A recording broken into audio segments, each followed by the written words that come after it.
Now, here's something a little different. Take a look at this. I'm looking in towards that junction. It's a very, very tight one. It's concealed there. It is on the offside.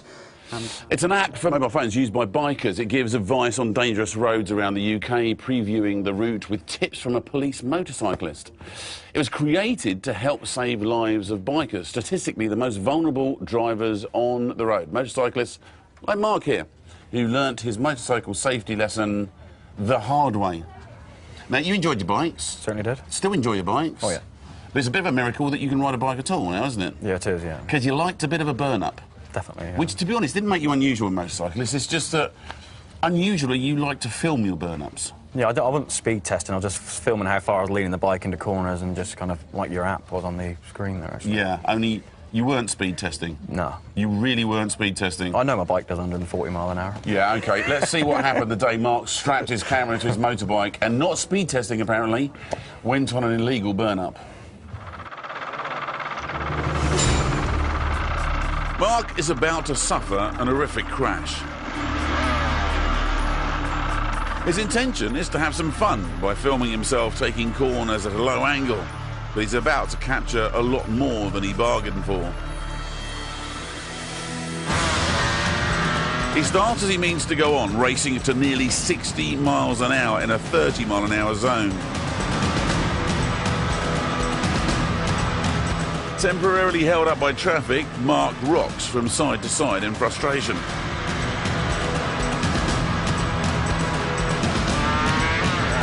But now he's back on the move. Speed limit still 30, Mark's speed 70 miles an hour. When he passes a national speed limit sign, he really opens up the throttle, accelerating to 110 miles an hour.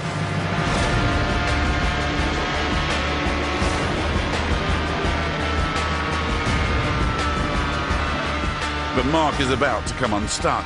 Just ahead lies a blind bend, and he's approaching it at a ridiculous speed.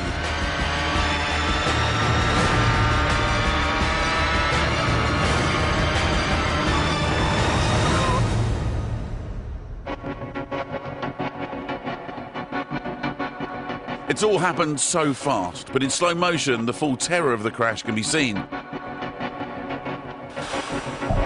Mark flashes past a danger warning sign, but at 85 miles an hour, he doesn't see it. The word slow is written on the road itself, but he ignores it. Too late, he spots the 4x4 pulling out of a driveway and slams on the brakes. But a fraction before impact, he's still going 60. The shocked driver of the car just realizing what's about to happen. It starts with smiles, yet barely 6 minutes later, Mark's life has changed forever.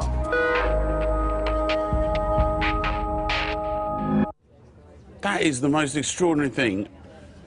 I'm not quite sure how you're still here. 60 miles an hour at impact. Yeah. That's ridiculous. Yeah, I know. How, I mean, OK, so we cut, obviously, at the point that the camera and you hit the car. It's pretty much square on the side there. Definitely, yeah. So what happens to you then? I just hit the van and I'm just over to the side. Like, I'm not even far from the car. I don't even fall far, if you know what I mean. So I literally been for a good straight stop and then I'm on the side of the road. I just laying the bike on the curb. I think I am there. And what are you thinking as you're laying there? Do you no, I come around to a woman's face and I'm just kind of asking about my bike and they're going, "Don't worry about your bike." And I'm asking about my arm. My arm's kind of over here somewhere, all snapped at the humerus, and I just kept slipping in and out of consciousness and.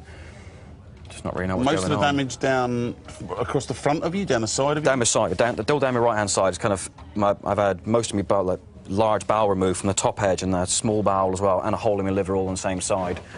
They said another 5 mile an hour on impact, it would turn me to mush and I'd have been dead from that. Spinal injury?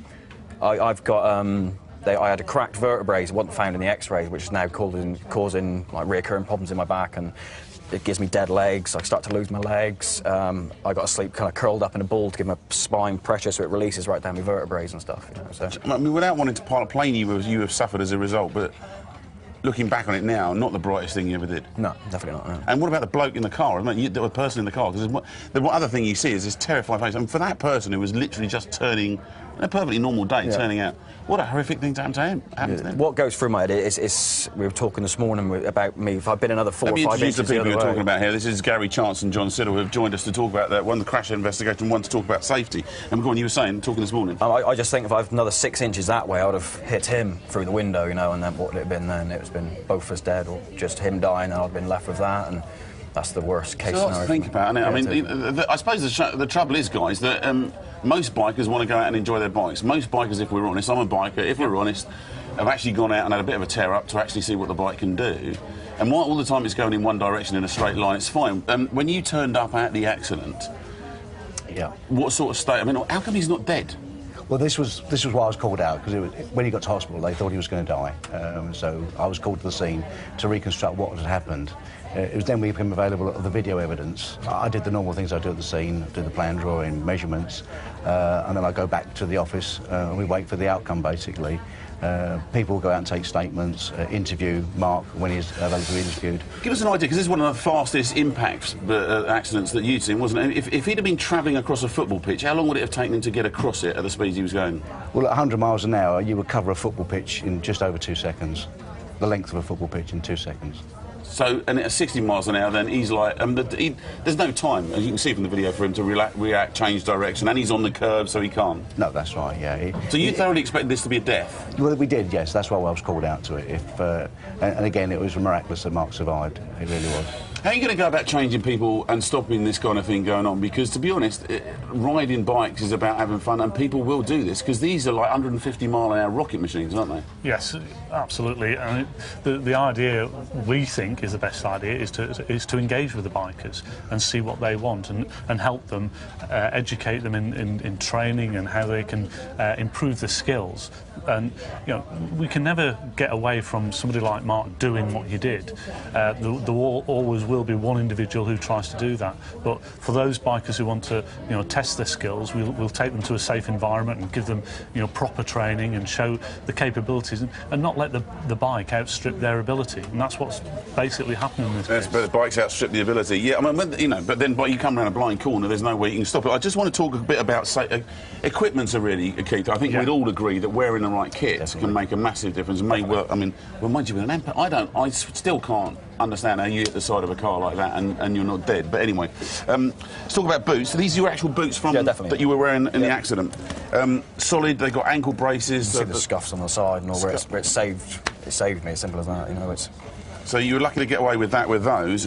Leathers. Now, we talk about leathers. People think of leathers as being a bit flash and about what you look like. In actual fact, I mean, the damage that you'll have on leather, this will stop you stripping all the skin off your body, won't it? Yeah, yes, I mean, they've worked for him, absolutely 100%. They've worked, done their job. Whatever the cost and the extreme cost of leathers is, it can be high, they've done the job. And, you know, Mark's testament to that. Interestingly, I was told that you had an inch-deep gouge. Yeah, it was, yeah.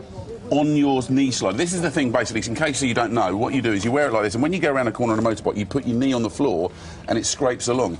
There was an inch-deep gouge I was going to show people. Just that's the edge of it there. It literally just went right along the edge of there, and it was literally about that deep into the knee slide. You a better rider, do you think, now? As a result of having the accident? I genuinely believe, in hand on my heart, before I got on another bike, I've learned a lot, and I studied videotape, looking at pictures, all that sort of stuff, before I started riding. With a motorcycle, this is one of the things we teach at the riding school that we run, and that is to how you use your brakes properly. If you use your brakes properly on a motorbike, like it's been discussed earlier on, a bike's tyres are better than the car tyres. If they've got adhesion, but you hit a manhole cover, you hit diesel, you hit gravel. See, the thing is, all we're saying is, because we're never going to change people's views completely, think about it, be sensible. You could have ended up killing somebody and yourself and not being here to chat to me. Listen, thank you very much for coming in. We've run out of time to talk about this, but amazing that you were here to talk to us.